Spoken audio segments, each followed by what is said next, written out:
എപ്പിസോഡിന്റെ തുടക്കത്തിൽ ഒരു വലിയ പൊളിറ്റീഷ്യനെ അദ്ദേഹത്തിന്റെ ഗാർഡ്സ് ഒക്കെ ചേർന്ന് ഒരു കാറിൽ കയറ്റി കൊണ്ടുപോകുന്നു. അയാൾ എന്തിനെയോ പേടിക്കുന്നുണ്ട്. കാരണം അദ്ദേഹം കാറിൽ കയറുന്നതിന് മുമ്പ് അദ്ദേഹത്തിന്റെ കുറെ ആൾക്കാരെ ആരോ കൊന്നിട്ടിരിക്കുന്നു. പേടിച്ച് കാറിൽ പോയിക്കൊണ്ടിരിക്കുന്ന അയാളുടെ പുറകില് പെട്ടെന്ന് രണ്ട് കൈ വന്ന് അദ്ദേഹത്തെ കാറിന്റെ അകത്ത് വെച്ച് തന്നെ ഞെരുക്കി കൊന്നു കളയുന്നു. ശേഷം അയാളുടെ കാറടക്കം പൊട്ടിത്തെറിച്ച കാറിന്റെ തൊട്ടപ്പുറത്ത് ഒരു കുള്ളൻ നിൽക്കുന്നു. ഇവനാണ് അയാളെ കൊന്നത്. ഇവനെ നമുക്ക് തൽക്കാലം കുള്ളൻ എന്ന് വിളിക്കാം. ആ കുള്ളൻ അവന്റെ ഫോണില് ഹീറോയുടെ ഫോട്ടോ നോക്കി ഒരു മാതിരി ചിരി. ഇതിനുശേഷം കാണിക്കുന്നത് നിഞ്ചാസിന്റെ ഒരു സീക്രട്ട് പ്ലേസ് ആണ്. അവിടെ ഇപ്പൊ ആ കുള്ളനുണ്ട്. അവൻ ഭക്ഷണം തിന്നുകൊണ്ടിരിക്കുകയാണ്. ഇപ്പോൾ ആ സ്ഥലത്തേക്ക് നമ്മൾ കഴിഞ്ഞ എപ്പിസോഡിൽ കണ്ട നിഞ്ചാസിന്റെ ഒക്കെ ലീഡർ, അതായത് അവരുടെ മാസ്റ്റർ വരുന്നു. ഇയാളുടെ പേരാണ് യമാജി. ഇപ്പൊ ഈ കുള്ളനെ നേരത്തെ അവൻ ചെയ്ത മിഷൻ ഏറ്റവും ചെറിയ മിഷനാണ്. അത് വേണമെങ്കിൽ സാധാ ഏതെങ്കിലും നിഞ്ചാസിനെ കൊണ്ട് ചെയ്യിച്ചാലും മതി. ഈ കുള്ളൻ കുറച്ച് ഹയർ റാങ്കിൽ ആയതുകൊണ്ട് അവൻ ആ ഒരു ചെറിയ മിഷൻ ചെയ്തതിന്റെ ഒരു അമർഷമുണ്ട്. അത് അവൻ മാസ്റ്ററിന്റെ അടുത്ത് പ്രകടിപ്പിക്കുന്നുണ്ട്. അതിന് മാസ്റ്റർ ആവട്ടെ, നീ എന്റെ വാളാണ്, അതുകൊണ്ട് എന്റെ വാൾ ഞാൻ എന്താണോ പറയുന്നത് അത് അനുസരിക്കണം. ഹേയ് മാസ്റ്റർ, നിങ്ങൾ ഈ പഴയ ഫിലോസഫിക്ക് ഒഴിവാക്കി ആ നിഞ്ചാസിനെ കൊല്ലാനുള്ള കാര്യം നോക്ക്. അതിന് മാസ്റ്റർ, നിന്നോട് ഞാൻ പറഞ്ഞിട്ടുണ്ട്, അവർ നിഞ്ചാസ് അല്ല,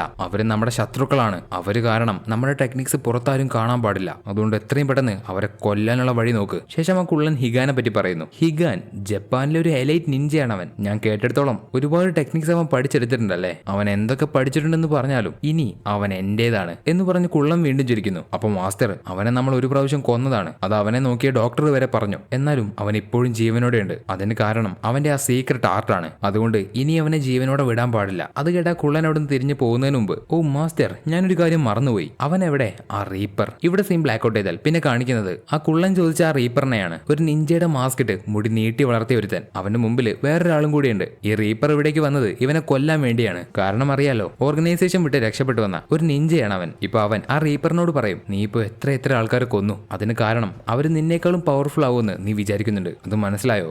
സായി. സോ ഇവന്റെ ശരിക്കുള്ള പേര് സായി എന്നാണ്. അതുപോലെ ഇവർക്ക് രണ്ടുപേർക്കും തമ്മിൽ പരിചയമുണ്ട്. ഇപ്പൊ സായി അയാളോട്, എന്റെ അത്ര ആരും സ്ട്രോങ് അല്ല, വേണമെങ്കിൽ എന്റെ കൂടെ ഒന്ന് ഫൈറ്റ് ചെയ്ത് നോക്ക്. സായി, നീ ഇപ്പോഴെങ്കിലും ഒരു കാര്യം മനസ്സിലാക്ക്, നീ ഹിഗാനെ കൊല്ലുന്ന കാര്യത്തിൽ തോറ്റുപോയി എന്ന് പറഞ്ഞ് ഇവൻ അവന്റെ കത്തിയെടുത്ത് ഭയങ്കരമായിട്ട് ഒരു പവർഫുൾ ആയിട്ടുള്ള അറ്റാക്ക് ചെയ്യുന്നു. ആ അറ്റാക്കിൽ സായി തീർന്നു പോയി എന്ന് അവൻ വിചാരിച്ചു. പക്ഷെ അവിടെയുള്ള പൊടിക്കകത്ത് നിന്ന് സായി പുറത്തേക്ക് വന്നു. അത് കാണുന്ന ഇവൻ, ഒരു പ്രാവശ്യം നിനക്കത് മറികടക്കാൻ പറ്റി, പക്ഷെ ഇപ്രാവശ്യം നിനക്കത് പറ്റില്ല എന്ന് പറഞ്ഞ് അവൻ അറ്റാക്ക് ചെയ്യാൻ നോക്കുമ്പോൾ സായിയുടെ കയ്യിൽ അവന്റെ കട്ടാന കാണാനില്ല. അത് ഇവന്റെ നെഞ്ചില് എപ്പോഴോ കുത്തി ഇറങ്ങി കഴിഞ്ഞു. ഇപ്പൊ അവൻ മരിക്കുന്നതിന് മുമ്പ് നിലത്ത് കിടന്ന്, സായി ഞാൻ പോവാണ്, പക്ഷെ എന്തായാലും ഞാൻ നിനക്ക് വേണ്ടി അവിടെ കാത്തിരിക്കാം, അത് ഉറപ്പാണ്. ഇത് പറഞ്ഞതിന് ശേഷം അവൻ മരിച്ചു. ഇവിടെ മാസ്റ്റർ, ഹിഗന്റെ കൂടെ ഫൈറ്റ് ചെയ്യരുതെന്ന് ഞാൻ അവനോട് പറഞ്ഞിട്ടുണ്ട്. അപ്പൊ നിങ്ങൾ പറയുന്നത് അവരിനി ഫൈറ്റ് ചെയ്യേണ്ടെന്നാണോ എന്ന് കുള്ളൻ. ഇതിനുശേഷം അടുത്ത സീനിൽ കാണിക്കുന്നത് ഒരു പോലീസുകാരനോട് മൈക്ക് ചൂടാവുന്നു. എന്തിനെന്നാൽ കഴിഞ്ഞ ദിവസം ഓസയുടെ ആൾക്കാർ ഇവരെ വന്ന് അറ്റാക്ക് ചെയ്തതിന്റെ കേസ് ഇവര് ക്ലോസ് ചെയ്തു. അതിന് കാരണമായിട്ട് പറയുന്നതാവട്ടെ, അതൊരു ഗ്യാങ് വാറായിരുന്നു. അതിന്റെ ഇടയിൽ നിങ്ങൾ പോയി പെട്ടു. പ്രത്യേകിച്ച് ഇതിൽ വേറെ ഒന്നുമില്ല. ഞങ്ങൾക്ക് ആവശ്യമുള്ള കാര്യങ്ങൾ കിട്ടിയപ്പോ ആ കേസ് ഞങ്ങൾ ക്ലോസ് ചെയ്തു. ഇത് കേട്ട് മൈക്ക് മോറിസിന് എന്ത് ചെയ്യണമെന്ന് അറിയുന്നില്ല. അങ്ങനെ ദേഷ്യം പിടിച്ച് നിൽക്കുന്ന മൈക്കിനെ അവന്റെ ബോസ് അവിടെ നിന്ന് കൊണ്ടുപോയി.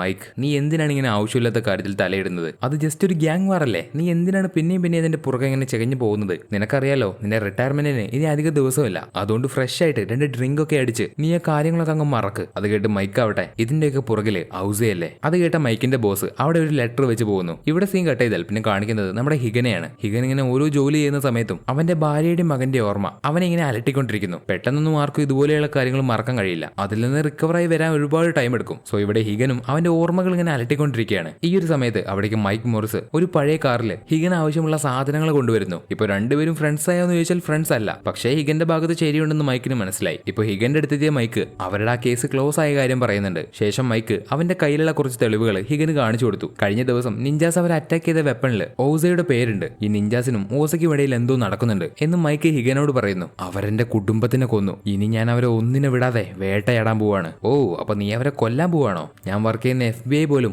ഈ ഓസയുടെ പോക്കറ്റിലാണ്. അതുകൊണ്ട് ഞാനും നിന്റെ കൂടെയുണ്ട് എന്ന് പറഞ്ഞ് മൈക്ക് അവന്റെ ബോസ് കൊടുത്ത ലെറ്റർ ആ തീയിലിട്ട് കത്തിക്കുന്നു. എന്നിട്ട് രണ്ടുപേരും ഫ്രണ്ട്സ് എന്ന രീതിയിൽ അവരുടെ ഡ്രിങ്ക് ചിയേഴ്സ് ഒക്കെ പറഞ്ഞ് കുടിക്കുന്നുണ്ട്. ഹിഗൻ ഓസയെ കുറിച്ച് കുറച്ചുകൂടെ ഡീറ്റെയിൽസ് ആവശ്യമുണ്ട്. അതുകൊണ്ട് ആ ഇൻഫർമേഷൻ മുഴുവൻ കളക്ട് ചെയ്യാൻ വേണ്ടി മൈക്ക് രാത്രി എമ്മയെ വിളിച്ചു വരുത്തി. എമ്മ വന്നിരിക്കുന്ന കാറ് കണ്ടിട്ട് നിനക്ക് വരാൻ ഇത്രയും പൊട്ട വണ്ടിയെ കിട്ടിയുള്ളൂ എന്ന് പറഞ്ഞ് മൈക്ക് പറയുന്നു. അതിന് ഹിഗൻ, ഇതത്ര പൊട്ട വണ്ടിയൊന്നുമല്ല, അത്യാവശ്യം നല്ല വണ്ടിയാണ്. അതാണ് കേട്ടല്ലോ, നിഞ്ചാസിന് വരെ കാര്യം മനസ്സിലായി എന്ന് പറഞ്ഞ എമ്മ. അത് കേട്ട ഹിഗൻ ആവട്ടെ, അവൻ ആരാണെന്ന് ഇവളോട് പറഞ്ഞു കൊടുത്തോ എന്ന രീതിയിൽ മൈക്കിനെ നോക്കുമ്പോ, ഹേ ഹിഗൻ, ഇത് പ്രശ്നമൊന്നുമില്ല, നമ്മളിപ്പോ ഹെൽപ്പ് ചെയ്യാൻ ഇവൾക്ക് മാത്രമേ പറ്റൂ. ഇവൾ ഈ കാര്യങ്ങൾ അറിഞ്ഞാലും വലിയ പ്രശ്നമൊന്നുമില്ല എന്ന് പറഞ്ഞ് മൈക്ക് ഹിഗനെ കൂളാക്കി. ശേഷം അവർ 3 പേരും കാറിന്റെ അകത്തേക്ക് കയറി. ഇപ്പോഴാണ് എമ്മ അവളുടെ കാറിന്റെ അകത്തുള്ള ഫെസിലിറ്റീസ് കാണിക്കുന്നത്. പുറത്തുനിന്ന് നോക്കുമ്പോൾ ഒരു ചെറിയ വണ്ടി, ഒരു പാട്ട വണ്ടി, പക്ഷെ അകത്തിരുന്നുകൊണ്ട് പലതും മനസ്സിലാക്കാം. ലോകത്ത് നടക്കുന്ന എല്ലാ കാര്യങ്ങളും അവർക്ക് മനസ്സിലാക്കാൻ പറ്റും. ശേഷം എമ്മ ഓസയെ പറ്റി സെർച്ച് ചെയ്ത് അതിനെക്കുറിച്ചുള്ള കാര്യങ്ങൾ പറഞ്ഞു കൊടുക്കുന്നു. ഓസ എന്ന് പറയുന്നത് ഒരു വലിയ കമ്പനിയാണ്. ഓസ എത്തിപ്പെടാത്ത മേഖല ചുരുക്കം മാത്രമാണ്. മാത്രമാണ്. അവർ ടെക്നോളജി ആവട്ടെ, ഗെയിമിംഗ് ആവട്ടെ, ഹോസ്പിറ്റാലിറ്റി ആവട്ടെ, പ്രത്യേകിച്ച് വെപ്പൺസ്, ഇതിലെല്ലാം ഓസയ്ക്ക് ഒരു പങ്കുണ്ട്. അല്ലെങ്കിൽ ഇതൊക്കെ ഏറെക്കുറെ കൺട്രോൾ ചെയ്യുന്നത് ഈ ഓസയാണ്. എന്നാൽ ഓസയ്ക്ക് പുറകിൽ നടക്കുന്ന കുറച്ച് അസ്വാഭാവികമായിട്ടുള്ള കാര്യങ്ങൾ കൂടിയുണ്ട്. അവരെ എതിർത്ത എല്ലാവരും മരിച്ചുപോയി. അവർക്കെതിരെ പ്രവർത്തിച്ച ആരും ഇന്നില്ല. അതുപോലെ കഴിഞ്ഞ ദിവസം നടന്ന ആ പൊളിറ്റീഷ്യന്റെ കൊലപാതകത്തിലും ഇവർക്കൊക്കെ എന്തോ പങ്കുണ്ട്. ആ പൊളിറ്റീഷ്യൻ ഇവർ പറയുന്നത് കേൾക്കാത്ത ഒരാളായിരുന്നു. എന്നാൽ ആഴ്ചകൾക്ക് ശേഷം അയാൾ മരിച്ചുപോയി. എന്നാൽ ഇത് ഓസയാണ് ചെയ്യുന്നതെന്നുള്ള തെളിവ്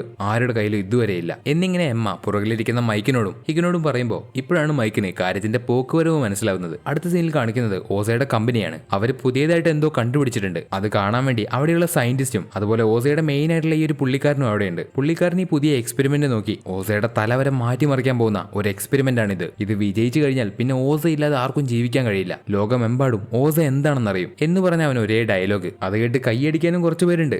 എന്തിനാണോ എന്തോ. ശേഷം അവൻ അവിടെ നിന്ന് നടന്ന് അവന്റെ തന്നെ ഒരു സ്ഥലത്തേക്ക് എത്തി. അവിടെ അവനെ കാണാൻ നിഞ്ചേഴ്സിന്റെ മാസ്റ്റർ ഇരിക്കുന്നുണ്ട്, യമാജി. പുള്ളിക്കാരൻ അവിടെ വന്ന് ഈ പയ്യനോട് സംസാരിക്കുന്നൊന്നുമില്ല. ജസ്റ്റ് കഴിഞ്ഞ ദിവസം നടന്ന ഓസ ചെയ്ത അറ്റാക്കിന്റെ ഫോട്ടോ എടുത്ത് കാണിക്കുന്നു. അത് കണ്ട പയ്യനാകെ വിറച്ചുപോയി. ഹേയ് മാസ്റ്റർ, ഇതൊന്നുമില്ല. നിങ്ങൾ എന്തായാലും അവനെ കൊല്ലാൻ നടക്കുകയല്ലേ, അതുകൊണ്ട് ഞാനും ജസ്റ്റ് ഒന്ന് സഹായിച്ചു എന്നുള്ളൂ. ഇതിൽ വേറെ ഒന്നും ഇല്ല കേട്ടോ എന്നവൻ പറയുമ്പോ മാസ്റ്റർ അവിടെ ഇനി മേലാൽ ഈ കാര്യത്തിൽ തലയിടാൻ പാടില്ല. ഹേയ്, നിങ്ങൾ എന്താ ഇങ്ങനെ പറയുന്നേ? ഞാൻ നിങ്ങളുടെ പാർട്ട്ണറാണ്, അത് മറക്കണ്ട. നമുക്ക് രണ്ടുപേർക്കും ചേർന്ന് ഒരു ബെറ്റർ ഫ്യൂച്ചർ ഉണ്ടാക്കിയെടുക്കണ്ടേ? അത് കേട്ട് തിരിഞ്ഞു പോകുന്ന മാസ്റ്റർ ഇനി നിന്റെ വായെന്ന് ആ വാക്ക് വരാൻ പാടില്ല, ഓർത്തോ എന്നൊരു ചെറിയ വാണിംഗ് കൊടുത്ത് മാസ്റ്റർ അവിടെ നിന്ന് പോയി. ഇവിടെ അമ്മ ഹിഗന് വേണ്ടിയുള്ള കാര്യങ്ങൾ പറഞ്ഞു കൊടുക്കുമ്പോൾ പെട്ടെന്ന് ഹിഗൻ മൈക്കിനെ തട്ടി മാറ്റി. ആദ്യം മൈക്കിന് എന്താ സംഭവിക്കുന്നൊന്നും മനസ്സിലായില്ല. എന്നാൽ ഉടനെ ഒരു കത്തി അവിടേക്ക് കുത്തി ഇറങ്ങി. ഇപ്പൊ കാര്യം മനസ്സിലായി, നിഞ്ച അറ്റാക്ക്. അപ്പൊ ഹിഗൻ അവന്റെ ടെക്നിക്ക് യൂസ് ചെയ്ത് മുകളിലിരിക്കുന്നവന്റെ പൊസിഷൻ മനസ്സിലാക്കി അവിടേക്ക് അറ്റാക്ക് ചെയ്യുന്നു. ആ സമയത്ത് പെട്ടെന്ന് ഒരു ലോറി അവരുടെ കാർ ഇടിച്ചു തെറിപ്പിച്ചു. സ്പോട്ടിൽ തന്നെ ഹിഗൻ ഒഴികെ ബാക്കി രണ്ടുപേരുടെയും ബോധം പോയി. അതുപോലെ അവരെ അറ്റാക്ക് ചെയ്യാൻ വന്ന നിഞ്ച അവന്റെ കൈ തന്നെ ഒരു വെപ്പണാണ്. ആ വെപ്പൺ യൂസ് ചെയ്ത് അവൻ അവരുടെ കാറിന് നേരെ അറ്റാക്ക് ചെയ്യുന്നു. പെട്ടെന്ന് ഹിഗൻ പുറത്തിറങ്ങി അവന്റെ കൂടെ ഫൈറ്റ് ചെയ്യാണ്. അവനൊരു നിഞ്ചയാണെന്ന് തീർത്തും പറയാൻ പറ്റില്ല, കാരണം അവനൊരു റോബോട്ടാണ്. സോ അവന്റെ ബോഡിയിൽ നിന്ന്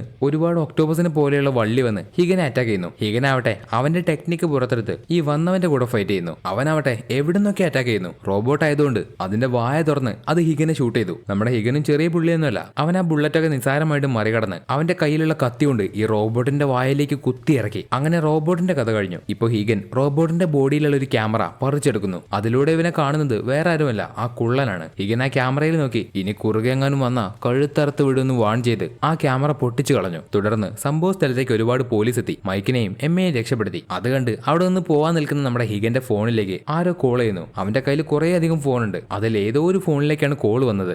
ആ ഫോൺ എടുത്ത് ഹിഗൻ ചെവിയിൽ വെച്ചു. നമുക്കങ്ങനെ അവസാനം സംസാരിക്കാം ഹിഗൻ. അത് കേട്ട ഹിഗൻ പെട്ടെന്ന് ഷോക്കാവുന്നത് കാണിച്ചുകൊണ്ടാണ് ഈ ഒരു എപ്പിസോഡ് അവസാനിക്കുന്നത്. സോ ഈ ഒരു അനിമെ ഞാൻ ഒരുപാട് ലാഗ് അടുപ്പിച്ചു എന്ന് എനിക്കറിയാം. അതിന് കാരണം എന്താന്ന് ചോദിച്ചാൽ നല്ല മര്യാദയ്ക്ക് പോയിക്കൊണ്ടിരിക്കുന്ന ഒരു അനിമെ പെട്ടെന്ന് ഗ്ലാസ് ഉടയ്ക്കുന്നത് പോലെ ഇവർ താഴേക്കിട്ട് ഉടച്ചു കളഞ്ഞു. അതെനിക്ക് പ്രത്യേകിച്ച് അക്സെപ്റ്റ് ചെയ്യാൻ പറ്റിയില്ല. എന്താന്ന് വെച്ചാൽ ഞാൻ നല്ലതുപോലെ ഇഷ്ടപ്പെട്ടു വരുന്ന ഒരു അനിമയായിരുന്നു. എന്നാലും കുഴപ്പമില്ല, സ്റ്റോറി നല്ലതാണ്. അതുകൊണ്ട് വൈകാതെ തന്നെ നമുക്കിത് കംപ്ലീറ്റ് ചെയ്യാം. സോ ഇത്രയേ ഉള്ളൂ. വീഡിയോ ഇഷ്ടപ്പെട്ടാൽ ലൈക്ക് ചെയ്യുക. അടുത്ത വീഡിയോ കാണാൻ വേണ്ടി സബ്സ്ക്രൈബ് ചെയ്യുക. വീഡിയോ കുറിച്ചുള്ള നിങ്ങളുടെ അഭിപ്രായങ്ങളും കാര്യങ്ങളും, വീഡിയോ എങ്ങനെ ഉണ്ടായിരുന്നു, വീഡിയോ ഇഷ്ടപ്പെട്ടോ ഇല്ലയോ എന്നൊക്കെ കമന്റ് ചെയ്യുക. എന്നാൽ അടുത്തൊരു വീഡിയോയുമായി കാണുന്നതുവരെ അനിമേ ലവേഴ്സ്, ഇറ്റ്സ് മീ ആനിമോ.